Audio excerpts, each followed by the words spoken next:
दक्षिणामूर्ति स्तोत्रको प्रसङ्ग चलिरहेको छ। हामीले अष्टमूर्तिको विषयमा चर्चा गर्दै थियौँ। भगवान शिवको अष्टमूर्ति सम्पूर्ण चराचर जगत नै अष्टमूर्तिको रूपमा उपासना गर्ने प्रक्रिया हाम्रो वैदिक वाङ्मयमा छ। त्यसकै वर्णन यहाँ भगवत्पाद शङ्कराचार्यले गर्नुभएको छ। वार्तिककारले त्यसलाई विशेष रूपमा व्याख्या गर्नुभएको छ। त्यसकै हिजो चर्चा गर्दै थियौँ र आजको श्लोक अन्तिम फलश्रुतिको श्लोक पनि छ। ती सबै लिएर आज हामी यसको अवशिष्ट केही अंश दक्षिणामूर्तिका केही बाँकी कुराहरू सबै आज चर्चा गर्नेछौँ। जस्तै अष्टमूर्ति भनेपछि सूर्य पृथ्वी जल तेज वायु आकाश सूर्य चन्द्र अनि जीव, यिनी 8वटा स्वरूपहरू हुन्।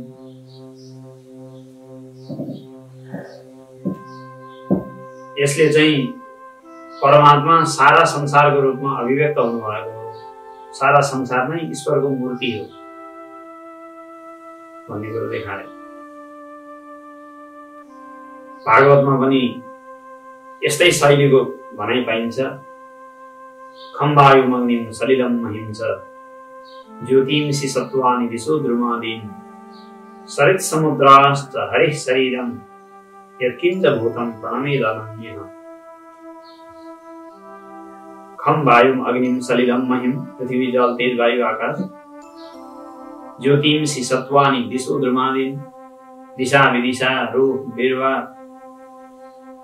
ज्योतिर्मय नक्षत्र मण्डल इत्यादि जम्मै सत् समुद्रांश नदी समुद्र आदि समेत सबै हरिकै स्वरूप हुन्, शरीर हुन् भनेर सबैलाई हरिकै शरीर देखेर विग्रहको रूपमा देखेर मूर्तिको रूपमा देखेर सबैलाई वन्दना गर नमस्कार गर भनेर आएको छ। त्यो पनि यही भावको कुरा हो। यहाँ पनि सबैलाई ईश्वरको मूर्ति देख भनेर आएको। वार्तिककारले त्यसलाई आफ्नै शरीरमा घटाउने भनेर त्यो पनि विधि बताइदिनु भयो। आफ्नो शरीरभित्र पञ्चमहाभूतका 5वटा चिजहरू आफ्नो शरीरमा छन्। त्यसै गरी सूर्य र चन्द्र यी दुईटा पनि काल विभाजक, यी दुईटा तत्त्व पनि प्राण र अपानको रूपमा आफ्नै शरीरभित्र छन्। सूर्य प्राण हो, चन्द्रमा अपान हो। प्राण प्रधान उदय तेज सूर्य प्रश्नोपनिषदको भनाइ अनुसार सूर्यलाई प्राणको रूपमा बताइएको छ। सूर्यलाई समष्टि प्राणको रूपमा पनि बताइएको पाइन्छ। सारा प्राणीहरूमा प्राण शक्ति ऊर्जाको जो सञ्चार हो, प्राण शक्तिको सञ्चार हो, सूर्यबाट नै हुन्छ भन्ने हाम्रो उपनिषदको मान्यता छ। सूर्यको कारणले नै प्राणीहरू प्राणवान छन्, अथवा भनौँ सूर्य नै हरेक प्राणीहरूभित्र प्राण बनेर प्रविष्ट भएको छ। सूर्यको ऊर्जाले नै गर्दा अन्नपातहरूको माध्यमले प्राणीहरूभित्र प्राणशक्ति विद्यमान छ। यसलाई जसरी बुझ्दा पनि भयो। भनेपछि प्राण भनेको सूर्य हो, अपान भनेको चन्द्र हो। यी दुईटाले शरीरभित्र बसेर शरीरलाई विभिन्न अवस्थामा परिवर्तन गराउँछन्। जसरी सूर्य र चन्द्रले दिन र रातलाई परिवर्तन गराउँछन्, प्राण र अपानले पनि शरीरलाई एक अवस्थाबाट अर्को अवस्थामा बिस्तारै कालक्रमिक रूपले परिवर्तनशील गराउँछन्। यी दुईटाको रूपमा पनि आफ्नो शरीरभित्र त्यो दुईटा तत्त्व नै छ। अनि जीव चेतन त्यो त शरीरभित्र छँदैछ। यसरी आफ्नै शरीरलाई अष्टमूर्ति शिव स्वरूप मानेर अष्टमूर्ति शिव स्वरूप अहम, म नै अष्टमूर्ति शिव स्वरूप हुँ भनेर भावना गर्नु, अभेद भावना गर्नु, अभेद उपासना गर्नु, यो चाहिँ दक्षिणामूर्ति, यो चाहिँ अष्टमूर्ति उपासनाको मुख्य स्वरूप हो अभेदोपासना गर्ने। उपनिषदमा मुख्य महत्व चाहिँ अभेदोपासनालाई नै दिएको छ। जहाँ पनि उपासनाको प्रसङ्ग आउँछ यहाँ मुख्य महत्व अभेदोपासनाको छ। जस्तै ईशावास्य उपनिषदमा पनि उपासकले अन्तिममा गरेको प्रार्थना बताउने क्रममा यो सावसौ पुरुषः सोऽहमस्मि सूर्यमण्डलाभिमानी सगुण ब्रह्मको उपासना गर्यो जीवनभरि, अनि अन्तिममा ल है अब मेरो अन्तिम समय भयो, अब मैले धेरै साधना तपस्या गर्न सक्दिनँ, शरीरको असामर्थ्य छ, शरीर चाहिँ अशक्त भयो, म गर्न सक्दिनँ, मेरो चाहिँ के गर्नुपर्ने हो गर, आफूमा पुर्यो के गर्नु छ गर, किन भन्दा यो सावसौ पुरुष सोऽहमस्मि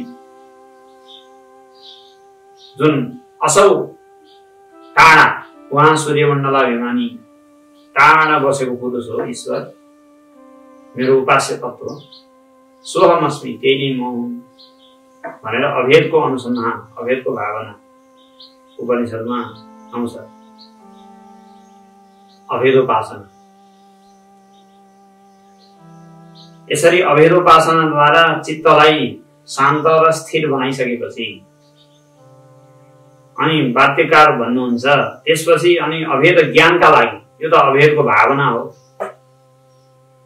त्यसपछि अभेद ज्ञानका लागि चाहिँ अनि प्रणवको अनुसन्धान गर्नुपर्छ भनेर त्यसको प्रक्रिया यहाँ चाहिँ वार्तिककारले त्यो अष्टमूर्ति उपासनासँगै मिसाएर यहाँ बताउनु भएको छ। जस्तै हरेक प्राणीले हरेक दिन सास फेर्दाखेरि सोहम सोहम भनेर अजपा गायत्री भनिन्छ, सोहम भन्ने शब्दलाई त्यसको जप गर्छ समय भन्ने प्रसिद्ध नै छ।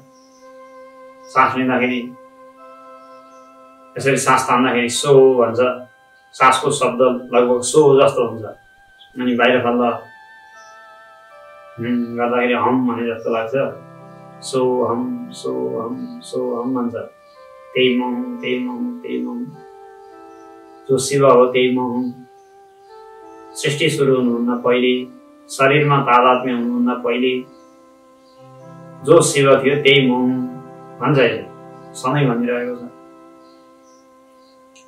यो शिवोहम भनेर अष्टमूर्ति शिव अहम भनेर यसरी विचार गर्नु चाहिँ भावना हो भने अब अत्यन्त सूक्ष्म रूपमा त्यो भावनालाई पनि अझै सूक्ष्म बनाएर ब्रह्माकार वृत्ति स्वरूप अथवा ज्ञान स्वरूप बनाउनु पर्यो। तत्त्व ज्ञानका लागि चाहिँ अनि सूक्ष्मतम प्रणवको चिन्तन गर्नुपर्छ भनेर यहाँ भन्नुहुन्छ। अनि सोहमलाई नै प्रणवको रूपमा व्याख्या गर्नुभएको छ, यस्तो चाहिँ अन्यत्र कहीँ पनि पाइँदैन। अलिक नौलो पनि छ, त्यही भएर मैले थोरै सूचना गर्छु। जस्तै सोहम भयो होइन, सोहमबाट नै ओम बनाउनु भएको छ सुरेश्वराचार्य, उहाँले आफ्नो चिन्तनको प्रक्रिया यस्तै राख्नु भएको थियो होला। सोहमबाट नै ओम छ, सोहम भित्रै ओम छ, सोहमले त्यही म हुँ भन्छ। सोहम नै ओम हो भनेपछि ओमको अर्थ के हो भन्दा त्यही म हुँ, अर्थात् जीव र ईश्वरको अभेद, त्यही नै ओमको अर्थ हो, प्रणवको अर्थ हो। सकारञ्च हकारञ्च लोपयित्वा प्रयोजयेत् सन्धिं वै पूर्वरूपाख्यं ततोऽसौ प्रणवो भवेत्। वार्तिककारले मानसोल्लास वार्तिकमा लेख्नु भएको सकारञ्च हकारञ्च लोपयित्वा प्रयोजयेत् भनेको जस्तै सोहम भन्ने शब्द छ नि, त्यो शब्दबाट स र ह दुईटै सकार र हकारलाई लोप गरिदिनु छ। सोमा स हटाइदिने ओ बाँकी रह्यो, हममा पनि ह हटाइदिएपछि अम बाँकी रह्यो। सोमा स र ओ मिलेर सो भएको हो, ह र अम मिलेर हम भएको। अब सकार र हकारको लोप गरिदिएपछि के भयो बाँकी? ओ र अम बाँकी रह्यो कि रह्यो? बाँकी रह्यो, ओ र अम बाँकी रह्यो। अनि ओ र अम भएको अवस्था पछि के गरिदिने भन्दा पूर्वरूप सन्धि गरिदिने। पूर्वरूप भनिन्छ यस्तो व्याकरणमा सन्धिलाई। पूर्वरूप भनेको अम गएर ओसँग मिल्ने, अ गएर ओसँग मिल्ने। र पूर्वकै रूप बनिदिने, अघिल्लो जो रूप छ त्यही रूप बनिदिने भनेको ओ गएर अमा मिल्यो ओ नै भनिदियो, ओम भयो नि। त्यसपछि ओ र अम थियो, पूर्व रूप गरिदिएपछि ओम भयो। भनेको के सह भनेको त्यो भनेको ईश्वरलाई लिएर, अहम भनेर आफूलाई लिएर अहम भन्दै थियो। सह र अहम भन्नुन्जेलसम्म त्यो र म भन्ने भेद बाँकी छ। भेद बाँकी रहन्जेल अभेदको चिन्तन जति सबै भावना मात्रै हो, उपासना हो। त्यसमा आफू अलग्गै बाँकी छ, परमात्मा अलग्गै बाँकी हुनुहुन्छ। तर जब पूर्व रूप गरियो अर्थात् अम गएर ओमा गएर सकियो भनेको अहम भनेर भन्ने जो जीव हो त्यो चाहिँ सह भनेर भन्ने नि परमात्मामा गएर पूर्व रूप भयो। अब बाँकी रह्यो, सकियो। जीवको अस्तित्व गएर शिवमा गएर विलिन भयो। त्यसपछि के भयो भन्दा अभेद भयो बल्ल, अनि ओम भयो। बुझ्यो कुरा? यसरी अस्तित्व आफ्नो अलग बाँकी रहन्जेलसम्म त्यो साधना जति गरिन्छ, अभेदको भावना जति, त्यो भावना अथवा उपासनाको कोटिमा पर्छ भने त्यो भावना दृढ हुँदा हुँदै जब त्यो भावना गर्ने मान्छे पनि पूर्व रूप भएर सकिन्छ, एकाकार हुन्छ, तद्रूप हुन्छ, अस्तित्व बिलाउँछ, त्यो भावना गर्नेवालाको जीव बाँकी रहँदैन, सकिन्छ। अनि त्यो चाहिँ अनि बल्ल साक्षात्कार हुन्छ। त्यसमा साक्षात्कारमा चाहिँ भावना गर्ने, ध्यान गर्ने, विचार गर्नेवाला रहेको हुँदैन, सकिएको हुन्छ।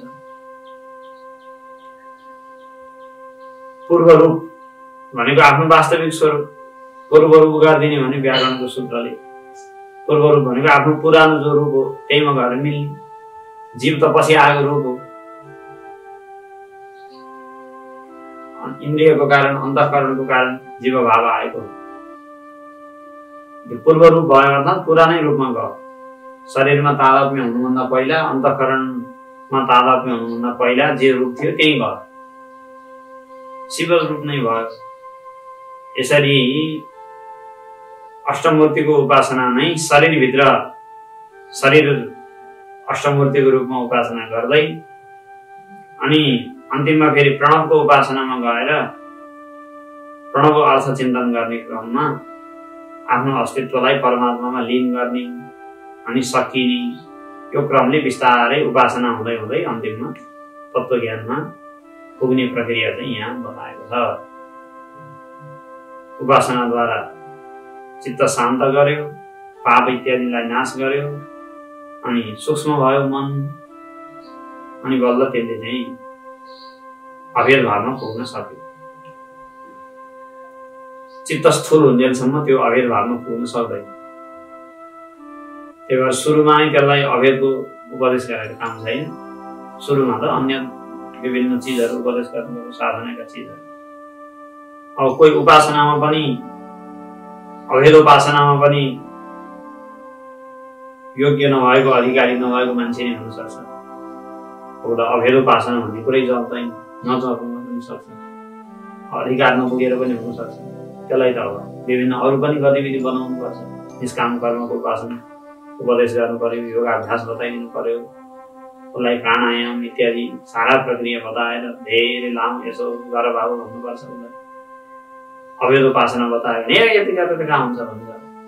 भनेपछि मान्छेको आफ्नो तह अनुसार शास्त्रकारहरूले उपदेश गर्दै गर्दै अगाडि बढाउँदै अनि अन्तिममा तत्त्व साक्षात्कारमा पुर्याएर छोड्ने हाम्रो प्रक्रिया छ।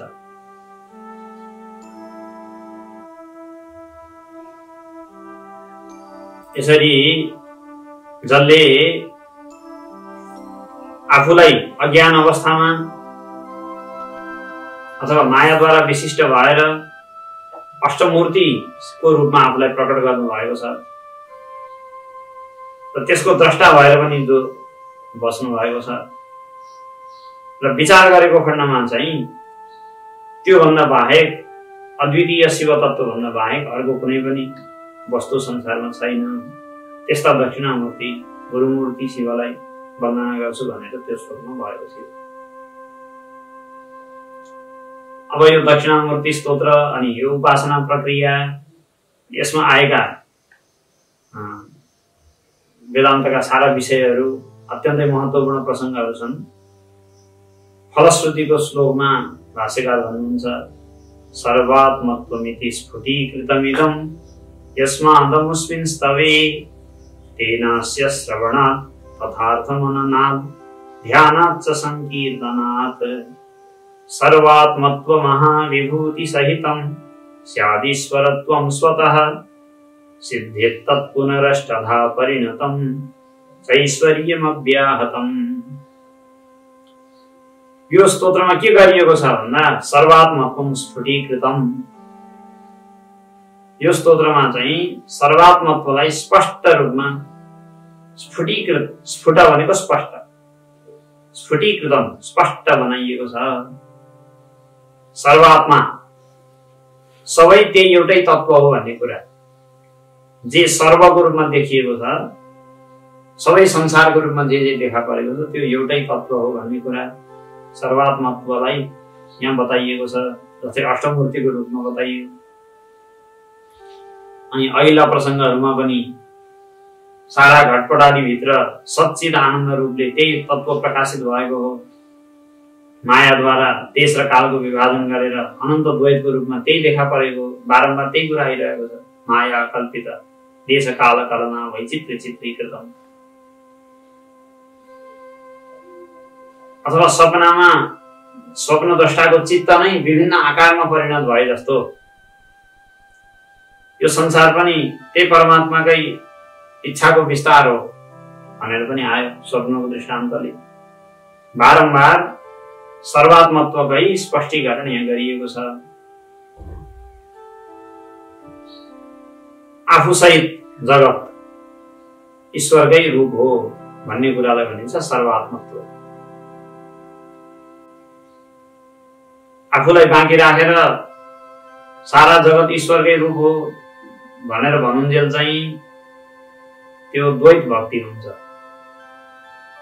जगत ईश्वरकै रूप हो, आफू चाहिँ अलग्गै भएर त्यसको वन्दना उपासना, त्यसको चाहिँ श्रद्धा हैन, त्यसको साधना गर्छु म भनेर भनुन्जेल चाहिँ त्यो द्वैत भएको भक्ति हो। आफू सहित सारा जगतै ईश्वरको रूप हो भनेर भनेपछि चाहिँ त्यो सर्वात्मा भयो। त्यसपछि आफू पनि त्यही भयो, अरू पनि त्यही भयो, सबै एउटै भयो। यो स्तोत्र चाहिँ सर्वात्मत्वलाई स्पष्टीकरण गर्नेवाला स्तोत्र हो। त्यही भएर यसको श्रवण मनन अर्थ चिन्तन ध्यान अथवा संकीर्तन भनेको बताउनु, अरूलाई बताउनु, आफूले विचार गर्नु इत्यादि गरियो भने सर्वात्मत्व भावको प्राप्ति हुन्छ। ईश्वरत्वम भनेको ईश्वरत्व प्राप्त हुन्छ भनेर लेखिएको छ। अब यो विषयमा थोरै उपनिषदको आधारमा विचार गर्नुपर्छ। जस्तै मोक्ष भनेर जो कुरा आउँछ त्यसमा श्वेताश्वतर उपनिषदले त्यहाँ पनि एउटा क्रम जस्तो देखाएको छ।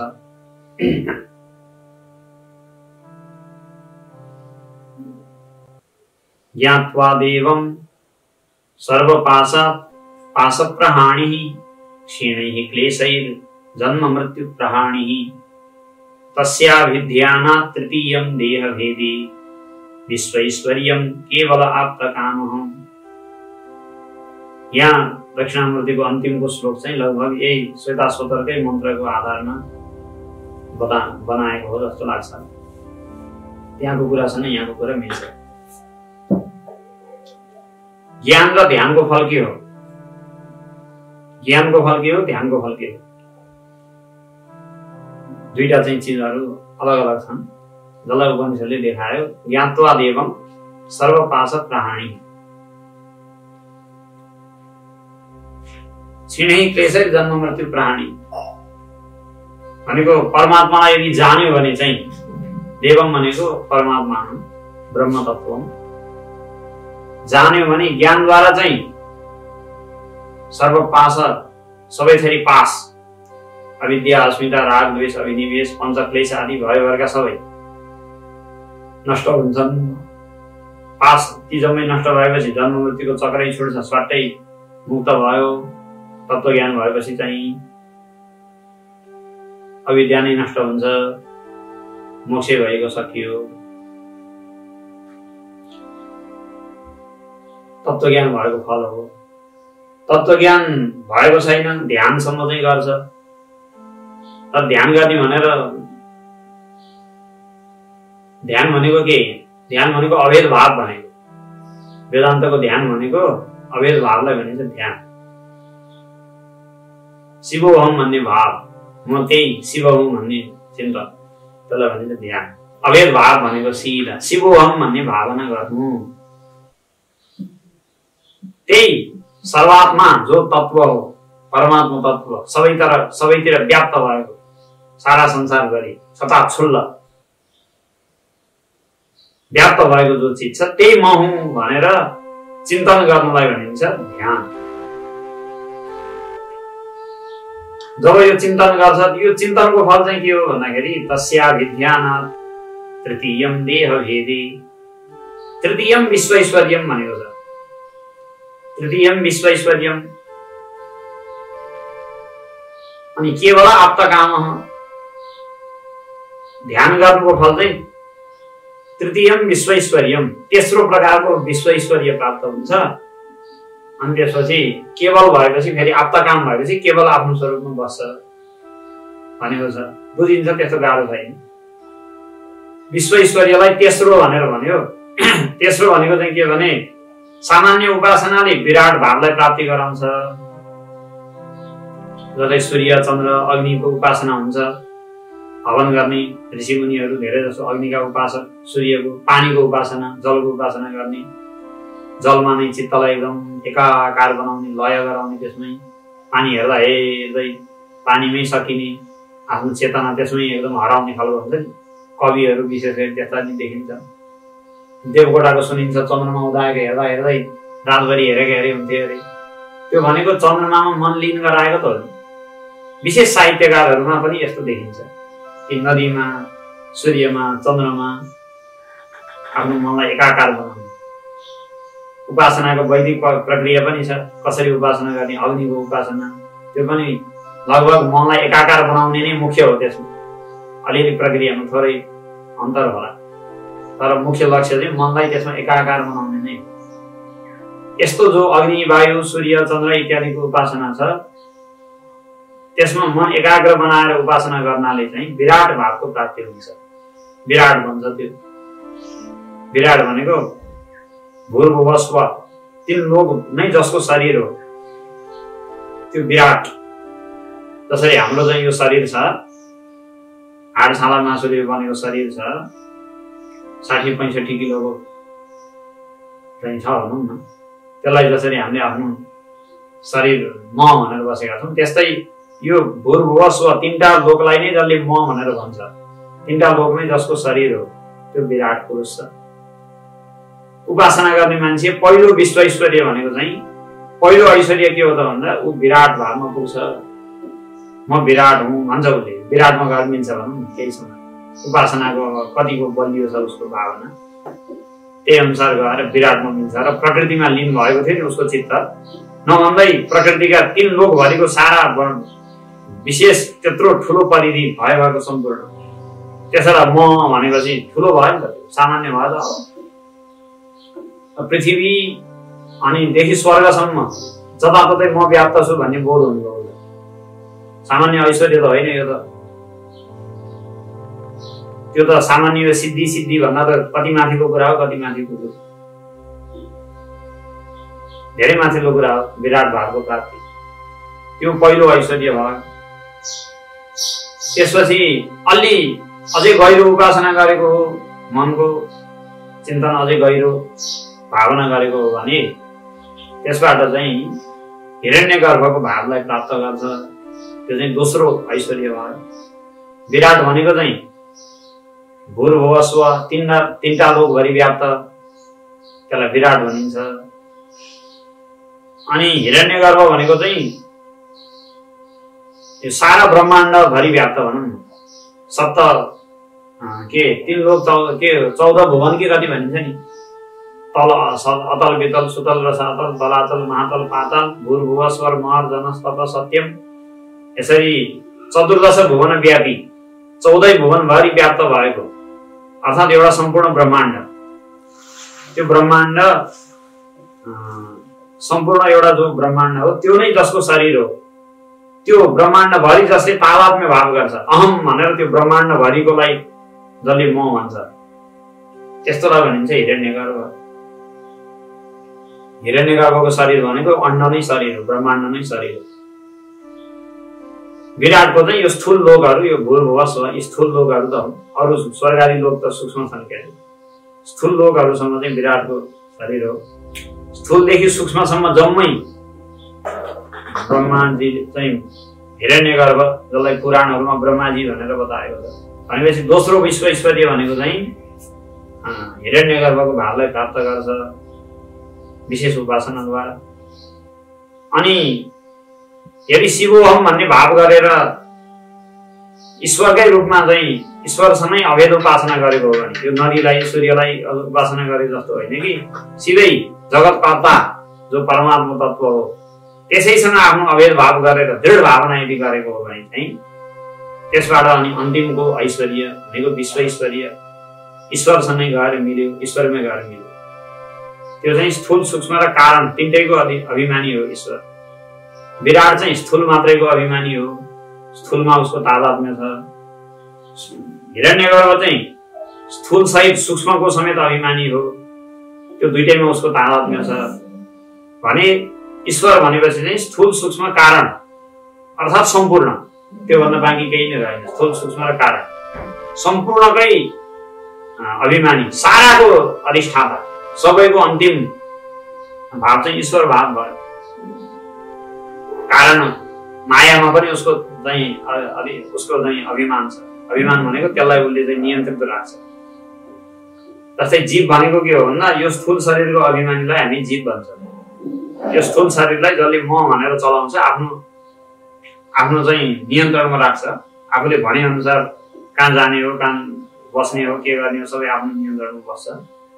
त्यो चाहिँ जीव हो, स्थूलको अभिमानी शरीरको भने जस्तै सारा स्थूल सूक्ष्म कारण सम्पूर्ण ब्रह्माण्डलाई नै एकैचोटि अहम भनेर अभिमान गर्ने र सबैलाई आफ्नो इच्छा अनुसार नचाउनेको नाम हो ईश्वर। त्यो चाहिँ ईश्वर भावलाई प्राप्ति गर्छ ध्यानद्वारा। एउटा विराट, अर्को हिरण्यगर्भ अनि अर्को ईश्वर। एउटा विराट, अर्को हिरण्यगर्भ अनि अर्को ईश्वर, यो तीनटा तह छ। एउटा चाहिँ स्थूल प्रपञ्चको अभिमानी हो, समष्टिको है, समष्टि स्थूलको अभिमानी हो। अनि एउटा सूक्ष्मको हो भनिन्छ होइन। सूक्ष्मको भन्दाखेरि स्थूललाई छोडेको चाहिँ हुँदैन, स्थूललाई त लिएकै हुन्छ, स्थूल सहित सूक्ष्मको अभिमानी। अनि ईश्वर चाहिँ स्थूल र सूक्ष्म सहित ती दुईटैको पनि कारण अवस्था भनिन्छ, माया, त्यसको पनि अभिमानी हो। जस्तै यसरी बुझ्न सकिन्छ,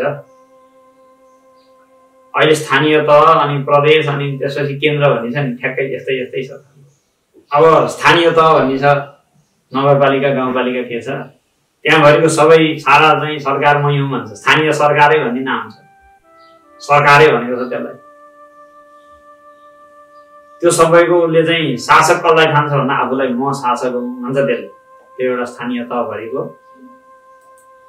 गाउँपालिकाको अध्यक्ष अथवा नगरपालिकाको अध्यक्षले म हुँ भनेको छ, त्यसलाई उसले आफ्नो चाहिँ अधिकारमा लिएको छ, अभिमान गरेको छ त्यसमा, यहाँको म हुँ राजा भनेर। अनि त्यस्ता केही स्थानीय तहहरू मिलेर बिचमा फेरि एउटा प्रदेश भनेर बनाएका छन्। त्यो प्रदेशभरि फेरि जम्मै स्थानीय तहले आफ्नो ठाउँका अभिमान गरिसकेका छन्। नयाँ ठाउँ कहीँ खाली त त्यसलाई छोडिदिएको छैन नि, ल तँ चाहिँ यतिमा गर भनेर कहीँ खाली ठाउँ छोडेको त छैन। तर उनीहरूले मेरो भनेर अभिमान गरेको माथि नै उसले अझै ती सबैलाई मिसाएर यो जम्मै मेरो हो भनेर अलि व्यापक रूपमा फेरि यो मेरो अधिकारको क्षेत्र हो, यो मेरो ठाउँ हो भनेर अभिमान गर्छ। अनि त्यस्ता 7वटा चाहिँ टाउकीहरू छन्। ती 7 वटा टाउकेहरूले मेरो मेरो मेरो मेरो भनेर अभिमान गरेको माथि अर्को एउटा फेरि सबै मेरो हो भन्नेवाला छ एउटा केन्द्रमा। भनेपछि विराटले स्थूलमा मात्रै अभिमान, विराटले स्थूल माथि अभिमान गरेकोलाई पनि लिएर फेरि सूक्ष्म मिसाएर हिरण्यगर्भले स्थूल र सूक्ष्म माथि अभिमान, अनि विराट र हिरण्यगर्भको दुईटैको सारा अधिकारलाई आफूभित्र लीन गरेर ईश्वरले चाहिँ स्थूल सूक्ष्म र कारण तीनटैमा आफ्नो अभिमान गरेर, अभिमान भनेको आफ्नो चाहिँ एउटा नियन्त्रण, यो मेरो हो, यो मैले चलाउने हो भनेर आफ्नो इच्छा अनुसार नचाउनु। जीवले आफ्नो शरीरलाई आफ्नो इच्छा अनुसार नचाउँछ, यो शरीरको अभिमानी हो। त्यस्तै पृथ्वीको अभिमानी, सूर्यको अभिमानी पनि छ, नत्र कसरी चल्यो? सिधा सिधा कुरो, जसरी हाम्रो शरीर चल्छ, कुनै अभिमानी चेतन छ र न, अनि त्यसले आफ्नो हित र अहितको दृष्टि राखेर अथवा एउटा कुनै लक्ष्य राखेर शरीरलाई चलाउँछ। ए जाउँ न हिँड त्यहाँ भन्यो भने आफूलाई मन लाग्यो भने ल जाउँ त जाउँ भन्छ। आफ्नो हित हुने देखेन अथवा आफ्नो चाहिँ स्वार्थ पुरा हुने रहेछ भने हे पहिले गइसक्यो झ्याउ लागेको छ भन्छ, उस्तै गरी न्यु बनाउँछ, टाउको दुख्यो पेट दुख्यो भन्छ, के भन्छ। काहीँ पनि जानी नजानी गर्ने नगर्ने हरेक कुरामा आफ्नो एउटा हितको दृष्टि राखेर व्यवहार गर्छ, त्यसैलाई भनिन्छ अभिमानी। त्यो नहुने हो भने शरीरमा कुनै पनि गतिविधि क्रियाकलाप रहँदैन। अब यो सारा ब्रह्माण्ड, यो भयभरको सारा जगतका हरेक कण कणमा जो गतिविधि देखिन्छ क्रियाकलाप, त्यो पनि अभिमानीको कारणले नै भएको हो। त्यसलाई अभिमान गर्नेवाला कोही छ अनि उसले आफ्नो दृष्टिकोण अनुसार त्यसलाई चाहिँ परिचालित गर्छ, चलाउँछ। साना साना साना सानादेखि जीवात्माहरू साना साना शरीरका अभिमानी हुँदै अन्तिममा यी सबैलाई अन्तिममा एकैचोटि अभिमान गर्नेवाला हुनुहुन्छ ईश्वर। र शिवोहम भन्ने भावनाले अथवा कृष्णोहम भन्ने भावनाले, वासुदेवोहम भन्ने भावनाले जो आफ्नो इष्ट स्वरूप ईश्वरको रूपमा जसले उपासना गर्छ, त्यसलाई नै म हुँ भनेर जो भावना गरिन्छ, त्यो भावनाले सगुण ब्रह्मसँगको जो आफ्नो एकताको चिन्तन हो, त्यो चिन्तनले चाहिँ त्यो ईश्वरमा गएर लीन गराउँछ, ईश्वर भावमा पुर्याउँछ, ईश्वरमा लीन गराउँछ भनौँ, लीन गराउँछ। तर त्यसपछि पनि केही चिज बाँकी रहन्छ अनि केवल आत्मकाम, त्यो ईश्वर भावमा पुगेपछि उसले अनन्त विश्व ईश्वरलाई अनुभव गर्छ, ईश्वरमा लीन भयो हैन। र ईश्वरको अधिकार, ईश्वरले गरेको सारा जगतको चाहिँ शासन अथवा चाहिँ एउटा भनौँ न सबभन्दा माथिल्लो चाहिँ बल, ईश्वरको बल छ नि, त्यो सबैलाई अनुभव गरिसकेपछि गरुन्जेल इच्छा हुन्जेलसम्म त्यहाँ बस्छ। त्यसपछि आत्मकाम, जब त्यो कामना जगतलाई आफ्नो नियन्त्रणमा राख्ने अथवा सारामाथि शासन गर्ने सबैभन्दा ठुलो बन्ने एउटा इच्छा हो नि मान्छेको, त्यो इच्छा पनि जब पुरा हुन्छ त्यसपछि अनि बल्ल त्यसले आफ्नो उपाधिलाई त्यहाँ गएपछि अनि छोड्छ र अनि केवल अद्वितीय ब्रह्म भावमा शान्त भएर बस्छ। भनेपछि सबभन्दा ठुलो हुने इच्छा हुँदा हुँदै हुँदा हुँदै ईश्वरमा लीन भएर ईश्वरको माध्यमले सारा जगतमाथि शासन गरेको अथवा चाहिँ प्रशासन गरेको त्यस्तो अनुभव गरेर आफू सर्वश्रेष्ठ भएको भन्ने बोध गर्दै ईश्वरको माध्यमले अनि अन्तिममा त्यो भाव पनि छोडिसकेपछि अनि बल्ल अद्वितीय आत्मा बन्छ, केवल आप्तकाम, केवल अद्वितीय स्वरूप बन्छ। त्यो चाहिँ अन्तिममा भएको, त्यो चाहिँ मोक्ष हो। भनेपछि ध्यानले परम्पराद्वारा अन्तिममा चरम ऐश्वर्यसम्म पुर्याएर त्यो चरम ऐश्वर्यबाट पनि जब उसलाई वैराग्य हुन्छ, त्यसलाई भोग्न चाहँदैन अनि उपाधि उसले छोड्छ, त्यसपछि त्यहाँ पछि अनि बल्ल मोक्ष बनाउँछ। तत्त्वज्ञानले चाहिँ त्यति धेरै प्रक्रिया चाहिँदैन, यही आफ्नो उपाधि छोडेर यही मनुष्य लोकमा नै यही जीवनमा छँदा भन्दैन मोक्ष बनाउँछ। तत्त्वज्ञानले दिने मोक्ष चाहिँ ज्ञानले दिने चाहिँ छिट्टो छ, यही मुक्त हुन्छ भने ध्यानले उपासनाले पनि मोक्ष दिन्छ। तर त्यो सर्वैश्वर्य परम जो सबभन्दा माथिल्लो ऐश्वर्य हो, त्यसलाई भोग्ने इच्छा रहन्जेलसम्म त्यो द्वैत भावमा रहिरहन्छ त्यो मान्छे। भौने इच्छा हुन्छ, दिव्य दिव्य विषय भौने इच्छा। सबभन्दा दिव्य विषय त ईश्वरकै हुन्, त्योभन्दा दिव्य कसो हुन्? यहाँभन्दा देवताको ऐश्वर्य दिव्य छ, स्वर्गलोकमा हुने ऐश्वर्य, देवराज इन्द्रको ऐश्वर्य दिव्य छ। त्योभन्दा माथिल्ला चाहिँ अरू ब्रह्माजीहरूको ऐश्वर्य दिव्य छ। त्योभन्दा सबभन्दा माथि ईश्वरको भन्दा दिव्य ऐश्वर्य कसको हो? सबभन्दा अन्तिम ऐश्वर्य चाहिँ उनले भोगिसकेपछि अनि केवल आप्तकामः, जब उसका सारा कामना सकिन्छन् अनि केवल अद्वितीय ब्रह्म भनेर वासना शान्त भएपछि आफ्नो स्वरूपमा बस्छ। यो चाहिँ ध्यानले गर्ने प्रक्रियाको भयो। उपासनाले यस्तो प्रक्रियाबाट अद्वितीय भावमा पुर्याउँछ। ज्ञानले यही साक्षातै गराउँछ। अब वहाँ गएर ज्ञान होस् अथवा यहाँ नै रहेर होस्, वासना शान्त नभए ज्ञान हुँदैन।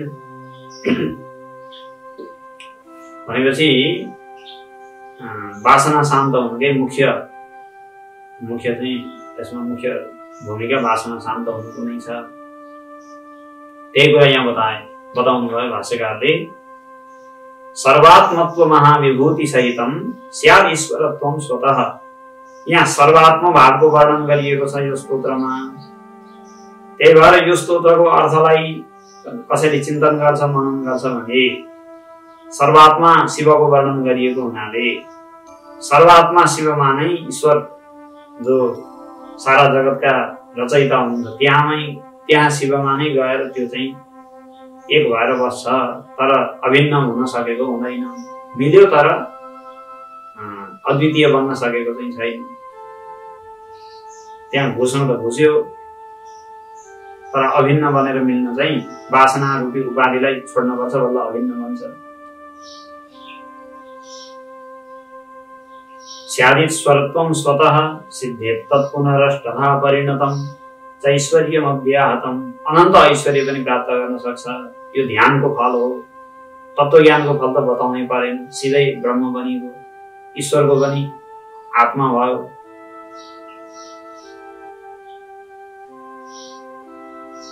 यसरी तत्त्वज्ञानको सबभन्दा माथिल्लो फल छ। ध्यानले पनि त्यही क्रममा लिएर जान्छ भनेर वर्णन गरिएको छ। यस प्रकार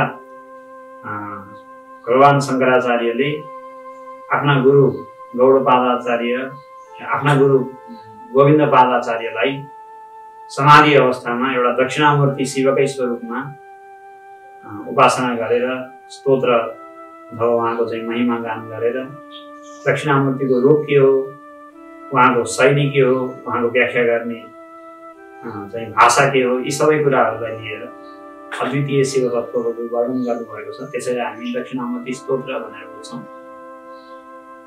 अत्यन्त महत्त्वपूर्ण छ र धेरै स्तोत्रहरू शङ्कराचार्यले रचना गर्नुभएको शङ्कराचार्य विरचितम भनेर देखिन्छ। तर अध्येताहरूको भनाइ के छ भने, अनुसन्धाताहरूको भनाइ अनुसार सबै स्तोत्र आद्य जगतगुरु शङ्कराचार्यले नै रचना गरेको सायद नहुन पनि सक्छ। त्यस्तो शैली, त्यस्तो भाव अलिकति हेर्दाखेरि थाहा हुन्छ। तर केही स्तोत्रहरू चाहिँ आद्य जगतगुरुले नै रचना गर्नुभएको, जुन शङ्कराचार्य विरचित भनेर देखिने मध्ये पनि कुनै चाहिँ परवर्ती शङ्कराचार्यले रचना गरेको पनि हुन सक्छ। सबैलाई शङ्कराचार्य भनिने भएकाले हामीलाई कुन शङ्कराचार्यले भन्ने रहेन। शङ्कराचार्य विरचितम भनेपछि सत्य हो। शङ्करको दर्शन एउटै हो, सिद्धान्त एउटै हो, त्यसमा सिद्धान्तको भेद छैन, दृष्टिकोण एउटै हो। त्यही भएर उस्तै पनि लाग्छ सबैको कुरा। तर दक्षिणामूर्ति स्तोत्र चाहिँ साक्षात आद्य शङ्कराचार्यले नै रचना गर्नुभएको, किनकि सुरेश्वराचार्यको वार्तिक छ यसमा, जो साक्षात शङ्कराचार्यकै शिष्य हुनुहुन्थ्यो। त्यही भएको हुनाले पनि स्वयं शङ्कराचार्यले विरचित गरेको हुनाले यसको महिमा धेरै भएको पनि हो। तथै कुनै कुनै शङ्कराचार्यले बताएको स्तोत्र भनिन्छ, तर आद्य जगतगुरुको होइन जस्तो लाग्छ के। एउटा त्यो प्रसिद्ध छ दिव्यपराध क्षमापन स्तोत्र, पाठ पनि हामी गर्छौँ, असाध्यै मिठो छ होइन, शङ्कराचार्यको सिद्धान्त अनुकूलको छ। तर त्यहाँ भन्दाखेरि प्रार्थना गर्दा के भनेको छ, मया 85 अधिकम अपनीते तु वयसी। 85 वर्षको भन्दा धेरै भइसक्यो, अहिलेसम्म भक्ति गर्न सकिन, के भनेर आउँछ। त्यो चाहिँ 85 वर्ष भएकै यिनले लेखेको होला भन्ने जस्तो लाग्छ। 32 वर्षमा आफ्नो आयु पुरा गरेको मान्छेले पक्कै होइन, 85 वर्षै पुगेकोले लेखेको हो। भनेपछि परवर्ती कुनै शङ्कराचार्यको हुनसक्छ। यस्ता विभिन्न कुराहरू छन्।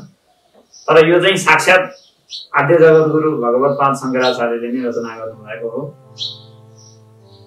र वार्तिक मानसोल्लास भन्ने वार्तिक सहित यसको चाहिँ अर्थ विचार गर्ने हो भने वेदान्तको विचारमा धेरै नै लाभ दिने देखिन्छ। शिव भक्ति र अनि अद्वैत वेदान्तको ज्ञान, भक्ति र ज्ञान दुईटैको यदि समान रूपमा बराबरी रसास्वादन गर्नु पर्यो भने यस्ता स्तोत्रहरू चाहिँ दक्षिणामूर्ति स्तोत्र अत्यन्तै काम भएको छ। शिव भक्ति अनि सँगसँगै तत्त्वज्ञान दुईटालाई नै मिसाएर एउटै डल्लो बनाएर रसास्वाद गर्न सकिन्छ। यसको महत्त्व यही हो।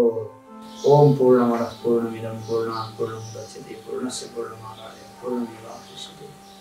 ओम शान्ति शान्ति।